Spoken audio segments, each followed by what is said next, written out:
Qo'y, doimo 10 kun ilyapman, o tortni akalar gap nas qilib. Hayf kama Romisa'da ma tortdim bamdu. Qaysi? Mishlandan. Bu tortdan baba men chiqib beray. Ajab yaxshi qizim birab tug'an bu tortning jidilni qig'ili. Hani biz payka bu yerda. Mana da tortingiz. Nech pul? 58. Qizimning bu tortni baki isbatdi. Lekin men 10 ko'yla chiqib ekanman. Voy bu 58 ko'yliq tortni 10 ko'yga bagin olmaydi ada.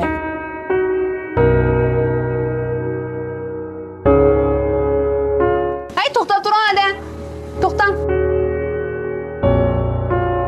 Mana hechqisi yo'q, sizning bizning Romisaga tunji qaytim kelishingizga qizingiz bo'lgan sovuqdim bo'lib qolsin. Voy ajab yaxshi fikrim, rahmat sizga. Azosim men sizga berayam siz.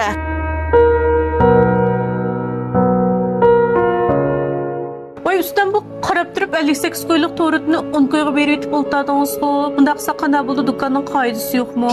Kim bu boshqa xaridorlarga qanday satamiz 58 ko'ydan? Voy ishnim bo'lmaydi. Ota-aydan qizim deb nishani izlab kelibdi. Quruq qo'l chiqarib yetamdi, qamda pul yo'q ekanda. Siz unda degan bilan Bo'ldi, ishimni qilaveray, ishim bo'lmaydi. Hayır, 10 kunluk tortunlarda yana bir tal beringlar menga. Voy, ber payka. Rahmat tafkam. qanday bo'ldi ustam? Men demidimmi ustam? İşte bir qaytim berib o'gitib qo'ysak, kechgacha yuzi qilinliq kelaverdi bular. Bo'pti. Biz tarafda qizi xo'sh bo'lib qolsin. Ay bunu afkam iştek. Cep aldırmadınız.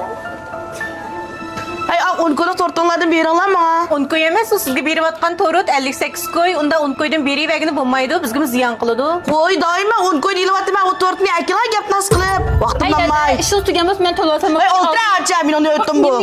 Ay shiz qilaman. Eklana to'lay bo'ldi, o'tmaydi. Voy turib. Men beray, men tortni beray. Abaytim bəsanlar buldu. Tutaqama 10 kuyni. İlğam deyə bədim. Demidimmi ustam? İşte beribazak yuzi qilinliq atimi keladi bu xuddan taxi. Ben sizlarnikida Romisaniki limon tortini bir nepir. Limon tortdan bir talla qolgandi. Ha nimaga qaraysiz? Men boshqa pag'annikin uchun men pulini berma buning. Siz pulni to'laversangiz, 58 ko'y. Voy to'layman, japa bir davadingiz odamni chin siqib. O işte. Pulni bermay chiqib qolmayman men. Set bo'ldi, tortimiz eng oxirgi bir tal qolib qolgandi. Adimiz avaldi. Boshqa kuni kelasiz. Maylam sen atkib olay.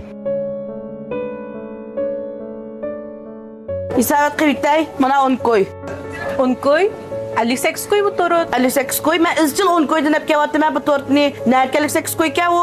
Ana 10 koy bagaki ilashni. Bu tort 10 ko'y emas, 58 ko'y. Birinchi qaytim keldingiz, qizingizga sovg'a tutibdi-da. Haqsiz bariq. Ikkinchi qaytim gap qilmadik, uchinchi qaytim yana kelibsiz. 58 ko'y olamsiz, olmamsiz? Olmasangiz mayli, hamsa.